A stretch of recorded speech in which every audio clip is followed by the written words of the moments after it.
buenos días. Globalization is pushing people together, but unfortunately, faith pulls them apart.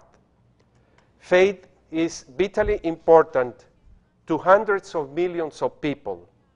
It underpins systems of thought and of behavior. It supports many of the world's great movements for change or reform.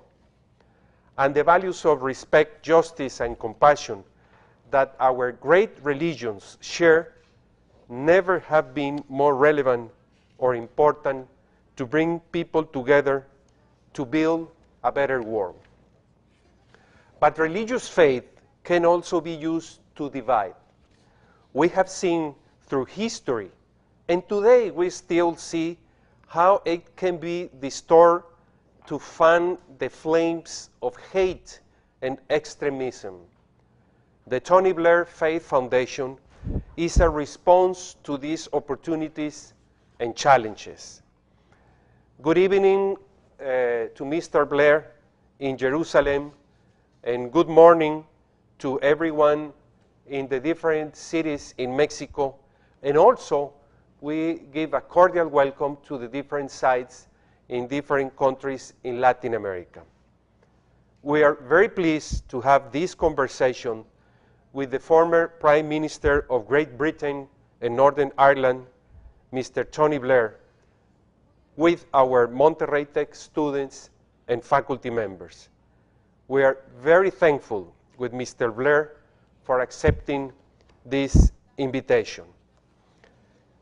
Dear students and faculty members, a few years ago, Mr. Blair launched the Tony Blair Faith Foundation to promote respect and understanding about the world's major religions and show how faith is a powerful force for good in the modern world. Monterrey Tech has become an associate member of the Tony Blair Faith Foundation, number one, to promote among our students and faculty members the importance of faith, and number two, the importance of respect among the different religions. As part of this initiative, we have started this semester our research chair and one undergraduate course, Sistemas de Creencias y Globalización, with Professors Rafael de Gasperín and Professor María Auxiliadora Herrera, for 195 students in 8 different Mexican cities through the virtual university with the support of the Tony Blair Faith Foundation. Other associate members of the Tony Blair Faith Foundation, other associate universities such as Monterrey Tech, are Yale University in the United States of America, National University of Singapore, Beijing University in China, McGill University in Canada, University of Western Australia, and Durham University in the United Kingdom. Let us start with a short video describing Mr. Tony Blair biography.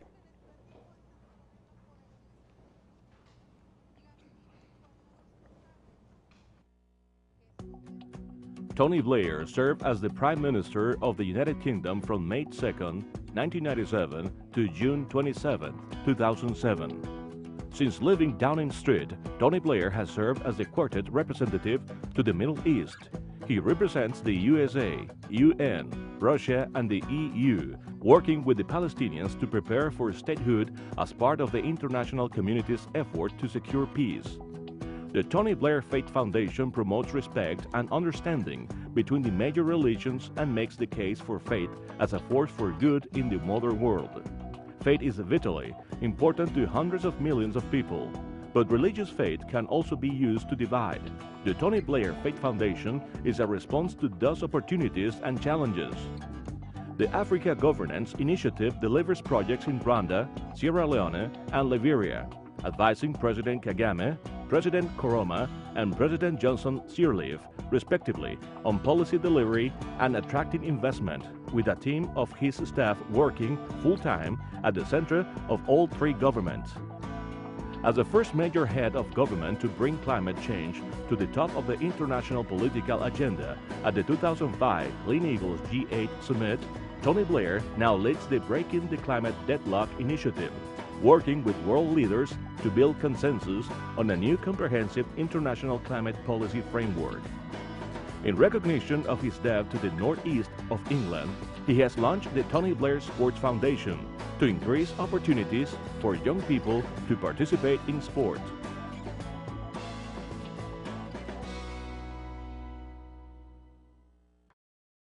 Good evening, Mr. Tony Blair in Jerusalem, and good morning to everyone in Mexico and in Latin America.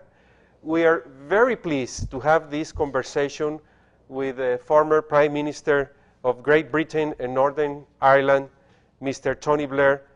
This conversation with Mr. Blair and our students and faculty members. We are very thankful, Mr. Blair, for accepting this invitation. We have been introducing the topic while you were struggling in the traffic in Jerusalem. But let me just tell you that we have about 2,000 students in different cities in Mexico that will be talking with you and listening to you. Monterrey Tech is a 60 years old private and non-for-profit university system composed of 31 campuses all around Mexico with more than 100,000 students. And we are sending about 7,000 students abroad to study for 1 year, 1 semester, or the summer, many of them to Europe, and now the growing number of, a big number of students going to Southeast Asia. And we have about 200,000 alumni and more than 8,000 faculty members. We are considered to be one of the top high-quality universities in Latin America, among the best universities in the world, and we are by far the largest Spanish-speaking university in the world. And we are very honored and very pleased to have you with us, Mr. Blair. Monterrey Tech is your home, and please allow me to give you the word. Welcome to Monterrey Tech. Thank you very much indeed, Carlos. And first of all, can I begin by giving my profound apologies to everyone for being late. I'm so sorry I've kept you waiting. Believe me, the traffic here is something else. I'm here in Jerusalem, which is quite a good place to talk about religion, I think.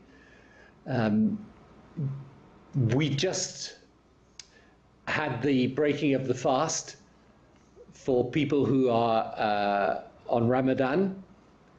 So many of the Muslim Palestinians that I work with are just beginning their meal now. I can see out of the window the Catholic church that I go to for Mass when I'm here in Jerusalem. And down in the street, there are many of the traditional Orthodox Jews who are walking about in the same costume that they have worn for centuries. So I'm here in Jerusalem, right at the epicenter of the Abrahamic faiths. However, a few weeks back I was in China and discussing and debating, amongst other things, religion there with an association we are having with Peking University. And the association with Monterrey Tech is a great new venture for my foundation, and I'm really proud of the fact that you are taking this Faith and Globalization course. Monterrey Tech is a famous worldwide brand. It's in so many different places with so many different students. It's a remarkable institution, and it's a great honor for my foundation to be associated with it. The purpose of the course is very simple. When I left office, And I used to say to people who were not in politics, I'm going to begin a foundation that's about religious faith and different religious faiths working together. Those people were very surprised. And they asked, what on earth are you doing, a former political leader engaged in business like this? But whenever I've said to fellow political leaders why I've started this foundation and its purpose, they understand it immediately. The 21st century, in my view, will not be a century which is marked by conflict over political ideology, but it could well be a century that is marked by conflict over religious or cultural ideology. And the purpose of my course is to try to educate the new generation of political and business and civic leaders to understand the importance of religious literacy in the 21st century. Why is this so important? It's important because the effect of globalization is to push people together.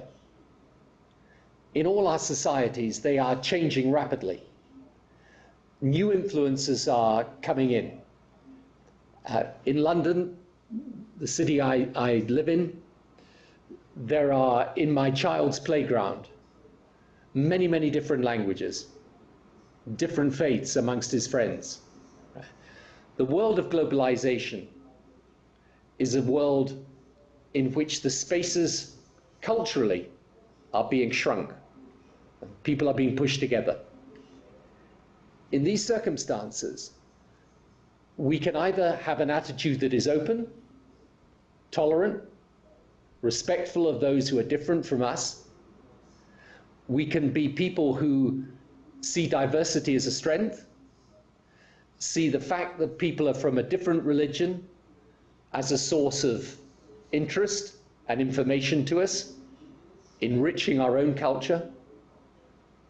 Or alternatively, we can see it as a threat, as something that undermines our identity, that poses for us a view that as we're subject to these new influences, these influences corrupt somehow the integrity of our own identity. Right.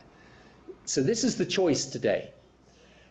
And I think, although distinctions between right and left are still very important politically, just as important in today's world and in today's politics is what I would call the distinction between open versus closed. In other words, do you see this force of globalization with its technology, which we're using, its mass communication, the ideas that young people will exchange with extraordinary speed today? Do we see this as an opportunity, or do we see it as a threat? This is the issue. Are we open to it, open to the possibility, or are we closing down in the face of what we perceive as a danger? So this is the issue. And the Faith and Globalization course and the modules that you have laid out, I think, allow us to explore what religion means, what are the historical and traditional influences behind the main religions and what they have in common, and what is the relationship between religious faith and globalization in the world in which we live.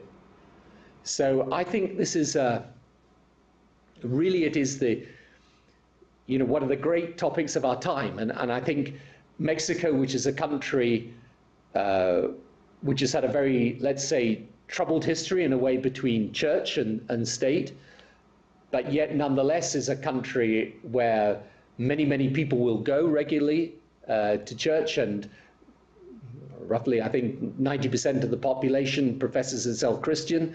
This is a fascinating country for us to engage with. But everywhere I go in the world, The same issue is there. And I think the only way we can make sense of these changes in our world is, first of all, to understand them. And then, based on the understanding, to work out how we create the sense of partnership, cooperation, and respect that is the only basis upon which solidarity can really work in today's world. So that in outline is what it's about. Just one final point. You know, I'm very ambitious about this for the future, which is why I'm so delighted that Monterrey Tech is part of this now. We have associations at the moment with Yale. Obviously, we started with Yale University. As I say, there's Peking University, there's McGill in Canada, there's Durham in the United Kingdom, the National University of Singapore in the Far East. We're also looking at other opportunities in the Middle East and in other parts of Asia and in Africa. So here's my ambition. Rick Levin, who's the president of Yale, and is an economist by background, he sometimes says to me, when behavioral economics began, it didn't begin as an established discipline. It just began as an idea. But it then grew over time into a discipline with an established body of work and research and publications and so on. I think this issue to do with religion, religious faith, and its interaction with globalization is such an idea that can grow into such a discipline.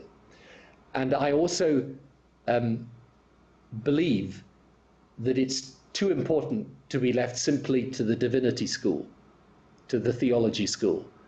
It's something that concerns all of us as members of our own society, but also as global citizens in the 21st century. So that is it. Thank you very much indeed. And I look forward, I think, to answering any questions or anything anyone wants to say. Yes, thank you very much. We will start, before you arrived, we told our students that they were able to ask questions directly to you. So let me start with one of the campuses that would like to ask a question. Please let me know so we can switch the image from Monterrey to any of the cities that are connected. That we have too many. Let me see if we have a hand, if we have a question ready.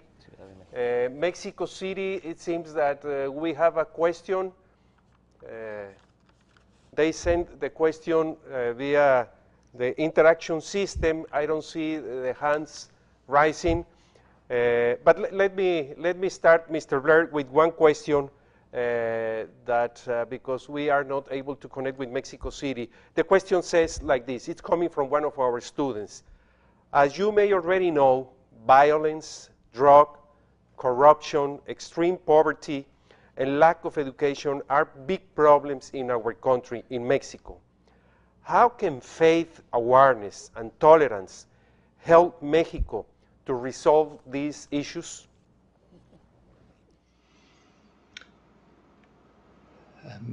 I think faith can help in providing both a source of values for a society, but also an inspiration for action. What I have discovered doing the work on religious faith and working with faiths other than my own, I mean, I'm a Christian, but we work with the six main faiths.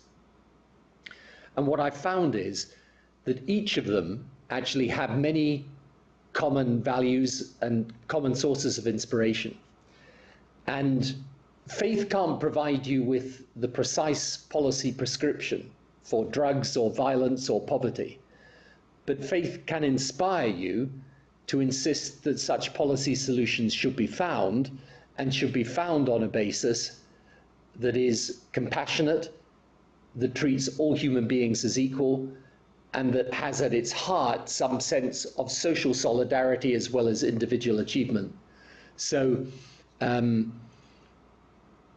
not qualified to give an answer on the right policies for Mexico, but just as I would say in respect of the challenges facing my own country or the challenges here, I think faith can be both a framework of values to resolve these issues and an inspiration to insist that they should be resolved. Okay, thank you very much, Mr. Blair.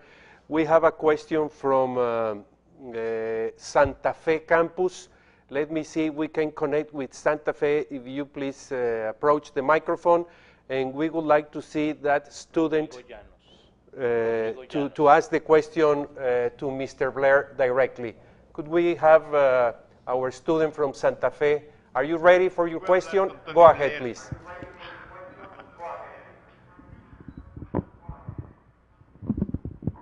Hello?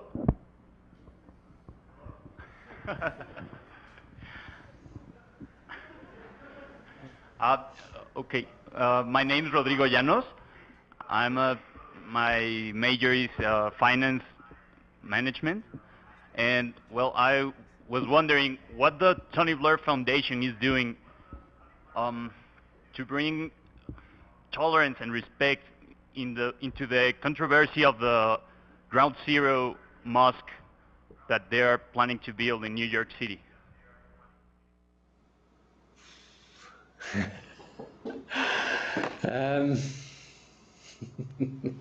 I kind of think sitting in Jerusalem, I've got enough problems to resolve.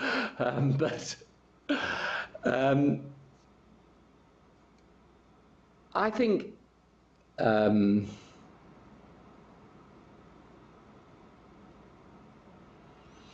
there are two questions about this, really. The first is that I hope the issue of interfaith understanding and bringing people of different faiths together gives us a basis for trying to approach the issue without extremist or disrespectful rhetoric on either side. I think the second thing that I would say is that there are, in a way, two separate questions here. One is whether people have a right to do it. The other is it sensible in pragmatic terms to do it? I mean, I don't want to, because it wouldn't be right for me to start giving my opinion as to whether this should be built or not. But what I would say is that in virtually every country in Europe at the moment, certainly, we face similar types of issue. We've just had debates in Switzerland about mosques, in France about the wearing of the veil. And my view is that you won't necessarily, through my foundation, get to a specific answer to these issues, but you will get to a specific approach, right? And that approach is to make sure that the debate, and there is a debate about these issues that is very difficult, the debate happens in an atmosphere of tolerance and respect for other people. So I'm afraid that's a slightly diplomatic answer. I don't think it's right for me to start giving an opinion as to whether the mosque should be built or not. But I do think that everybody who's participating in that debate on either side should understand that their words are being listened to, not just by people in New York, but by people outside in the broader world. And therefore they should conduct the debate with a degree of respect towards those who disagree with them. Thank you very much, Mr. Blair. Now let's move to the south part of the country, Chiapas. They are raising their hand. And in Chiapas, I believe we have Roberta Siller, who is ready to ask a question. Could you please take the microphone and speak loudly, Roberta? Go ahead, please. Good morning, Mr. Tony Blair. I'm speaking from Campus Chiapas. As you may know, Mexico has few racial and religious diversity. So my question is, what challenges will our students face in a multiracial, multi-religious society? You know, the single biggest challenge is to understand the other person, to know what they're about. I mean, one of the things this course is going to do is to try and teach us about the other person's faith, what it really means to them. And one of the reasons I started the foundation was that when I started to look at what was taught about other people's faiths to people of one faith, there was so much misconception and misperception, misunderstanding. And so if you're living in a multiracial and multicultural, multi-religious society, the first thing you've got to do at least is understand what the other person truly believes, not what someone may have told you that they believe. So that's the first thing. I think the second thing is this. Organized religion, you know, the Christian case, the church, sometimes they get worried about this interfaith idea because they think, you know, if I'm a Catholic and I start learning about Muslims or Hindus or Buddhists, then maybe I'm going to lose some of my sense of being a Catholic. The fascinating thing that we have found, because as well as this university program, we have a schools program where we use this type of internet technology to link up schools in different parts of the world. So that, you know, the other day I was doing one with children in a school in Delhi, one in Bethlehem, and one in England, right? And they were all talking about their different faiths and what it meant to them. And the fascinating thing we find is that when you know more about the other person's faith, it doesn't diminish your faith, it often enriches it. And so I think the first thing that our foundation will try to do is to promote just basic understanding. But the second thing is to find through that greater knowledge and understanding also a better sense of what faith itself is about, what it should really mean to us, and particularly what it should mean in the modern world, and how we distinguish between the practices and traditions of our faith that may have grown up over many, many years, and the intrinsic, the basic nature of what that faith is about and what it inspires us to do. Thank you very much. Now we're moving to the central part of the country, to State of Mexico campus. This is a campus in the northern part of the city of Mexico. From the State of Mexico, there is a question. Let's see if we can start. Please use your microphone. Speak very loudly. Go ahead. Okay, hello. Hello, I'm Cristina Tobalin. I'm studying International Affairs in SEM. And Tony Blair, I would like to ask you, how can faith education help me become a competitive professional? How can it help you become a better professional? I think, you know, for anyone who's going to be out there in the world, it's going to help you be a better professional because you're going to understand more about how that world is. I mean, if you're trying to do business in Asia, let's say, and you don't understand the cultural and religious traditions, you're going to find it hard to understand how those people think and work and how their societies have developed. So I think that just at a very practical level, I think what knowing and understanding other faiths can do is give you the ability to go out in the world and mix in it with greater knowledge. I mean, here I'm in Jerusalem here, and in the Middle East, and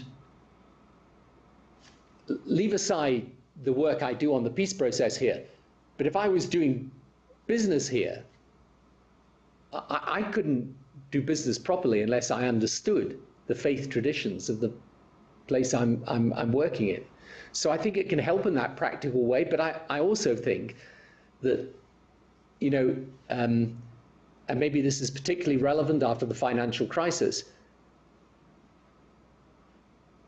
faith can also give a sense of values to you in whatever walk of life you're in. And so as a professional person, I think it can also help in that way too. It can give you a sense of purpose, a sense of stability, and a sense of what is right and what is wrong. Thank you very much. We are now coming to the city of Monterrey. In Monterrey, we have several campuses. One of them is a preparatory school, and we were positively surprised that our preparatory students did want to participate in this conversation with you. So we're going to Campus Cumbres, that we have a question. Are you ready, Campus Cumbres, for your question? Okay, go ahead, please. Hello. Hello. Good evening, Mr. Blair. Why do you think globalization is causing more conflicts between faith, if, however, faith has always been a cause for conflict? I mean, is faith really a path for building relationships? Is it really that important? Thank you. I think it's a very good question. I would say two things. First of all, I mean, faith matters. You know, there was a belief, particularly in Europe, that as countries developed, so faith will become less important. It hasn't happened. Countries have developed, and faith is still important. The Christian religion is growing fast in China. You know yourselves in Mexico, I think, as well as the Catholic Church, now you've got a growing Protestant evangelical movement. So faith matters to billions of people, right? And one of the reasons why it's so important to have this course is because whether you could be an atheist, but still understand the importance of faith, because it matters to people and it moves them. The second thing is, it's true that faith and conflict can very often be linked together. In fact, most of the conflicts that are going on in the world today have a dimension to do with faith. Here in the Middle East, you know, people often say to me, well, the Israeli-Palestinian question is not really about religion, you know. And I say to them, well, it's a pity that you say that, because they think it is. So, you know, faith and conflict, yes, there can often be a relationship, but that's what makes it all the more important to be able to understand this world of faith. And here is the thing. It's true that faith can for bad things in the world. Yes, that's true. But it can also act to inspire good things. Right? So and so can politics. I mean, the 20th century was a century marked by wars around political fundamentalism, fascism, communism. The 21st century may be marked by the same type of conflict over religious fundamentalism. But it doesn't mean to say, just as the 20th century didn't mean to say politics is bad, the 21st century doesn't mean to say religion's bad. So I think that we need to understand the world of faith, and we need to understand what allows faith to play a positive part in our society and what can allow faith to play a negative part. And one of the great things about the course, incidentally, is that it can deal with some very, very basic and important questions. Faith and conflict, faith and gender, right? Faith and democracy, the the place of religion in a modern democracy. What is it? It's a big debate in America. It's a big debate in Europe. I think it's a debate certainly in the past in Mexico. So it's very important for people. To what extent should political leaders say that they are influenced by faith? It's a big question. So I think these are the types of questions that the course and we want to explore. And you know, the answers aren't easy, but they're important to have. Right, thank you very much. Now we're moving again to Mexico City. Very close to Mexico City, there is a beautiful city, Cuernavaca. And we have a question from Campus Cuernavaca from Ken Bannister. Ken, are you ready to ask your question? Please raise your yeah, there you are. Okay, welcome. Thank you. Go ahead. Okay, good evening, Mr. Blair. My name is Ken Bannister. I am a fourth-year business major. My question consists of two parts. First of all, what are some of the core values you feel are shared by all faiths, which can help support the idea that globalization and the free market are the way forward to a better future? And the second part is, what part do those values play, as well as faith, into how they fit into the third way politics of which you are a renowned champion?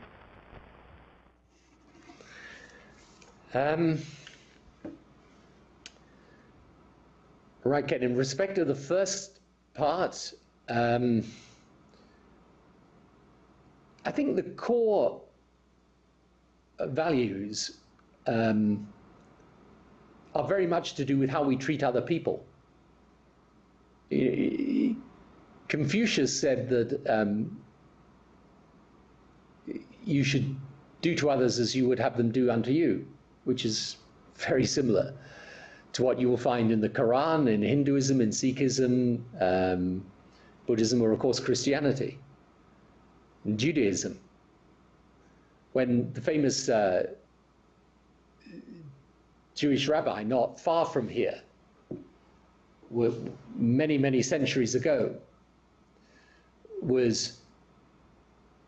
he was asked by someone who was against religion, and the person said to him, I will convert to Judaism if you can stand on one leg and recite the whole of the Torah. And the rabbi stood on one leg and he said, treat others as you would yourself want to be treated. That is the Torah, and the rest of it is simply commentary.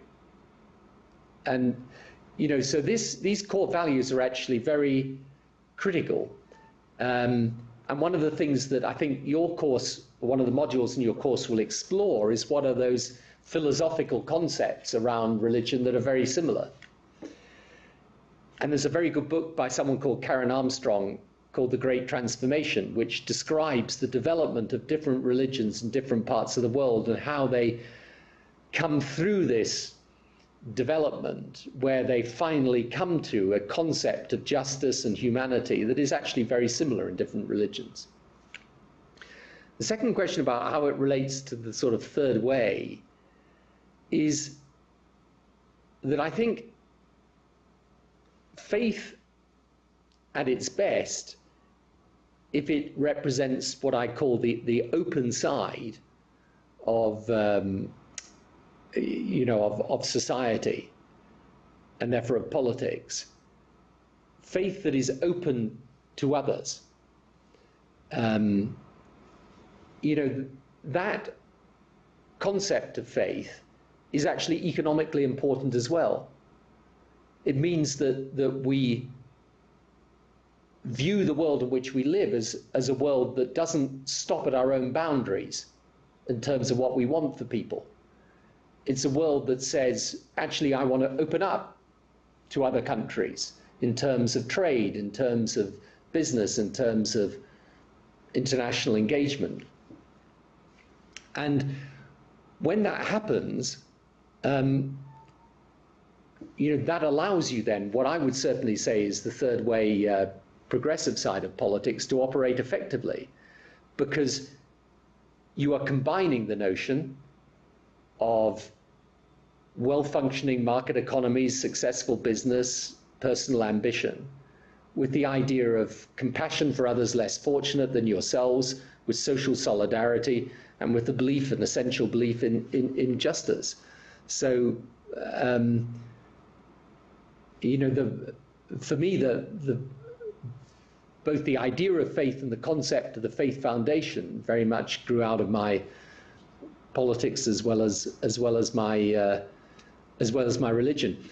Interestingly, I should tell you, tomorrow I go to the Palestinian side, and I will go to a place called Nablus, and just outside of Nablus, I will go and visit the Samaritan community. And these are the Samaritans of which Jesus Christ spoke of, the Good Samaritan parable. And they still live there as a community, a little enclave on the Palestinian side. And there's only, I think, about, I don't know, maybe 1,500 of them left, but they still are absolutely rooted in the old ways of the Samaritans. So, you know, these ideas, because of course the whole purpose of the parable of the Good Samaritan was to say that it wasn't the Orthodox practicing traditional conventional Jew that helped the traveler that had been attacked. It was the person, in a sense, from the other faith that had helped them. So I think these values you do find in common, and I think those values, certainly for me in my politics, can help shape those politics effectively. Thank you very much. Now we are moving to the Mexico City campus. Someone in Mexico City is going to ask you a question. Are you ready, Mexico City? Please introduce yourself. This is Ángeles Aguirre. I'm a professor in the Tecnológico de Monterrey, Ciudad de México. I'm an architect. I just want to comment something and also to ask something too. Okay, I think faith is really important right in this situation. Our country needs that faith. Faith not only in the religion part. I think we agree that all Catholics and we are really open to many other religious, we're fine. But in another case, like government issues and also people around us, also countries around our country, and also the world, the whole world, we're in a recession, and the economic part is really important right now. So faith, I think it's important in many other ways. But what happened with the people who are not involved with these foundations, or that you're not giving support to small university or people who have not resources that can take these courses or this message? Are you supporting also in another way, like a foundation, like scholarships and other kind of courses or messages in different ways? Yeah, we do actually have we have a particular program that we call Faith's Acts, which is a program for, it's only operating in certain countries at the moment, but is for young people where we help them actually enlist them in the fight against malaria and in pursuit of the United Nations Development Goals. And we also have a program where, as I was saying before, we help bring people from different schools around the world into our program. We're beginning, right? We're at the start of this. Now, I think and hope in the end that we will build this idea into a global movement. That's what I want to do. But what is important is to start. And the reason why the relationship with Monterrey is important is that you've got so many different links. I mean, your reach is as great as any university in the world, probably. So, you know, we want to start it here. We've got some very good proposals for things like a information site as well about religion. I want to conduct, I'm trying to put together a program at the moment. So we conduct a rolling poll of religious attitudes on a global basis, so that we are finding out people's opinions about religion, about their own religion, about other religions. And, you know, I think this is the beginning of a sort of great adventure, if you like. And when I looked at the other foundations in this area of interfaith, what I found was that many of those were really about getting high-level clerics together to debate theology. And what I want to do is to start something that in the end will have a grassroots impact. So, you know, we've got to start somewhere. And yes, we do give help to limited numbers of people at the moment, but I want to build this up so that over time it becomes a major part of how we see our education system. You see, my belief is that if you've got a school system that has cultural or religious education as part of its curriculum, and you don't, you know, you're not involving other faiths, then you're not really educating your people properly. I think if you are a student at a university and you are interested in politics or social affairs or international strategy, you've got to know about this world of faith today. So that, you know, we're at the beginning of this. But yes, our ambition is to build it over time into something very substantial indeed. The list of questions is very long. We are going to stay in Mexico City, but now we're going to move to the west part of Mexico City in Santa Fe campus. You are ready with your question? Go ahead, please. Welcome. Well, good evening, Mr. Blair. I have actually two questions. My first question is, as history can teach us, we started a long time ago with many gods, idols, stone idols, and today we have a lot of religions with one God. So that's one of my questions. What do you think is going to happen in the future? What's the tendency of religions in the future? And my second question is, do you think it's possible to build tolerance between individuals and to make a world with peace and stop extremism? Thank you.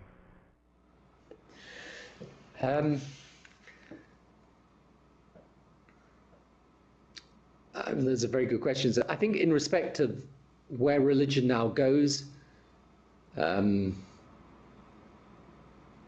we've always said in our foundation that we're not interested in kind of, you know, dismantling faiths and putting them all into one big melting pot. And that's why I say the curious thing is, the more that you learn about people of other faith, it can enrich your own.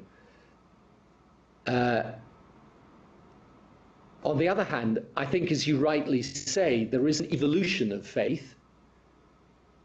And that evolution, you know, you see very clearly. For example, for Christians, you see it in the evolution from the early stages of the Old Testament through to then the New Testament and so on. And what actually happens is that people replace a view of the divine that is about an object or about the sun or the sky or nature with a view of religion and of the divine that is far more about an idea of mission and purpose in humanity. And that is a development that you can see. Where that goes in the future, I don't know. And I think, you know, what a Hindu or a Buddhist would say is, well, we're not a monotheistic religion, but on the other hand, our value system has certain attributes that are very similar to the monotheistic system of the Christians, Jews or Muslims. So I don't know, but what I do think is that our view of the divine will focus in and around the values that inspire us to come to religion and to use that religion as a source of good. I think, will we ever build a world of tolerance and the absence of extremism? You know, I think, you know, in the end we have to. Where I am here in Jerusalem, there is no alternative. You know, if you look at just a short distance from here, literally a few hundred yards, is the old city in Jerusalem. And along that 1 kilometer, you know, has come out of that 1 kilometer has come centuries of conflict. I mean, centuries and centuries of conflict. But today, that conflict doesn't stay within that 1 kilometer or even this region. It's a global problem, right? And therefore, my view is that this extremism, whereas in times gone by, before this era of globalization and mass communication, in times gone by, conflict was often located in one area and stayed in one area. What happens in the world today, because the world is so much more interdependent, is that conflict rarely stays in one place. So, you know, whether it's here in this region or in the Balkans or in the conflicts in Asia, these are conflicts with a worldwide significance. So the answer is, we have no option but to create a world in which religion becomes a badge of respect and tolerance rather than extremism and conflict. Because if we don't, we are going to find that our century is marked by these conflicts that will not in today's world be contained in one place, but will spread. Thank you very much. We are getting closer, unfortunately, to the end of this session. We have a long list of campuses that want to ask questions. Let me go to the central part of the country, Morelia. They have a question in Campus Morelia. Could you please ask your question? Go ahead. Yes, of course. Hi, good morning, Mr. Blair. I'm Jacqueline Tiznado, and the question I'm about to ask was formulated here by students in Morelia. So, how do you think faith will help us to improve not only globalization, but also help the new generation to accept and respect other cultures? Because, you know, we've been struggling with some racism issues. Yeah, I think the only answer to this is to understand and to know the people of another faith, because globalization, as I say, has this force that it pushes people together. So if you can't understand the person that you end up living next to, you know, you don't understand the world, and that's where conflict becomes. I always say to people, you know, when I was growing up in the north of England, I was 12 years old before I met my first black person, or first person of a different culture. You know, but nowadays, my child, or my children, they meet people of different cultures day in, day out. They have to work with them, they have to live with them. So faith could become, because faith at its best is about compassion for other people, reaching out to other people, treating them properly. Faith can be a great source for good in this world of globalization. It can give us the values that allow us to make progress. On the other hand, if faith becomes a badge of identity in opposition to someone of a different faith, that's where the danger is. And that's where racism often comes in. Okay. Thank you very much. We have been advised that we will not be able to take more questions right now, but that means, Mr. Blair, that you will have to come and visit us physically in Monterrey to have you with us. We have great respect of admiration of what you have been doing in your life, especially through the Tony Blair Faith Foundation. We want to thank you very much for sharing your ideas and your wisdom. We want to thank our students, and I'm sorry we could not be able to go to Laguna, León, Veracruz, Cuernavaca, to Ecuador, Thanks, everybody. And let me repeat some words that you pronounced about 2 years ago in the jail commencement ceremony, that you say, many blessings and good fortune be yours in all the years to come. Would you like to make a closing comment, Mr. Blair? Just thank you very much, Carlos, for that. I really look forward to coming to Monterrey and to being with you in person. I would love to do that. I know it's a fascinating university, and I can see already from the interaction I've had with the students and the professors what a great place it would be to come to. Can I also say that if it's possible, and we can arrange this, those people that have had outstanding questions, I'm sure we can find some way with the technology of getting those through to me and to our foundation, and I will do my best to give them a written answer. And to everybody who's participated, once again, my apologies. But from here, from the center of the Abrahamic faiths, let me wish you all, well, here it's evening, let me wish you all a very good morning. Shukran, which is the Arabic, Todah, which is the Hebrew, and thank you. Muchas gracias. Is that right? I don't know. Thank you very much. Thank you. Thank you. Bye-bye. Bueno, un aplauso.